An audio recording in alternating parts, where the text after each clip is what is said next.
What the heck is an IBC? IBC stands for Intermediate Bulk Container. They're also commonly known as totes or tanks.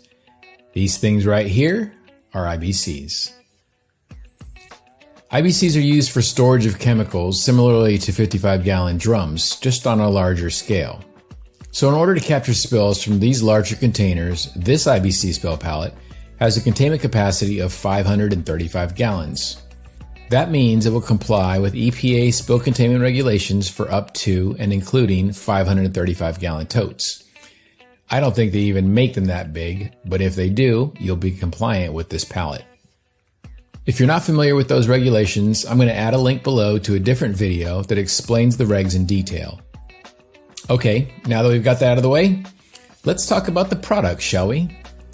As the name implies, this is a spill pallet designed to accommodate two IBCs. It is rotationally molded using linear low-density polyethylene. There are two identical work surfaces where tanks can be placed. Each one is a 52-inch by 52-inch space and can hold up to 8,000 pounds.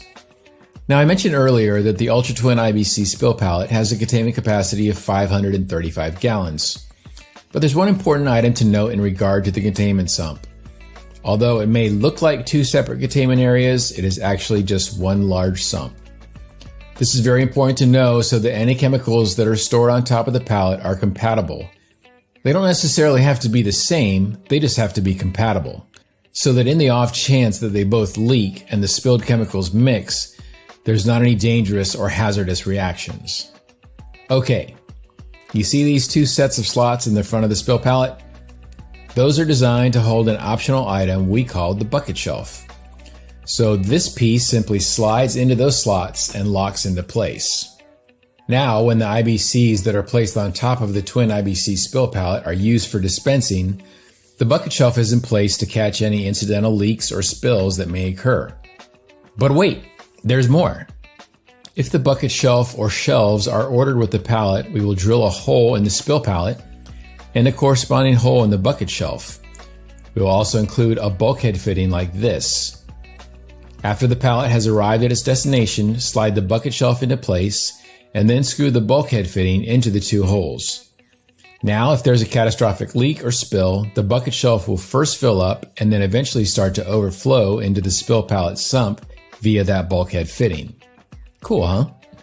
So why would you choose the Ultra Twin IBC spill pallet instead of one of our other IBC spill pallets? Probably stating the obvious, but more than likely it would be because of a need to provide containment for two tanks without having to buy two separate single IBC spill pallets. Why wouldn't you choose the Twin IBC spill pallet? The same reason that makes it attractive could also make it fall short of the top choice. At over 10 feet long, this spill pallet could prove to be a bit unwieldy in a more crowded environment. Other products to consider? The Ultra-IBC Spill Pallet Plus is a top choice for just about any IBC containment application. This option would, of course, require you to buy 2 units to be an equivalent to the Ultra Twin IBC Spill Pallet. If outdoor or lockable containment is of interest, the Ultra Twin IBC Hardtop uses the Twin IBC Spill Pallet as its base, but also has a rotomolded top attached. There are links below to both of these products should you care to look into them further.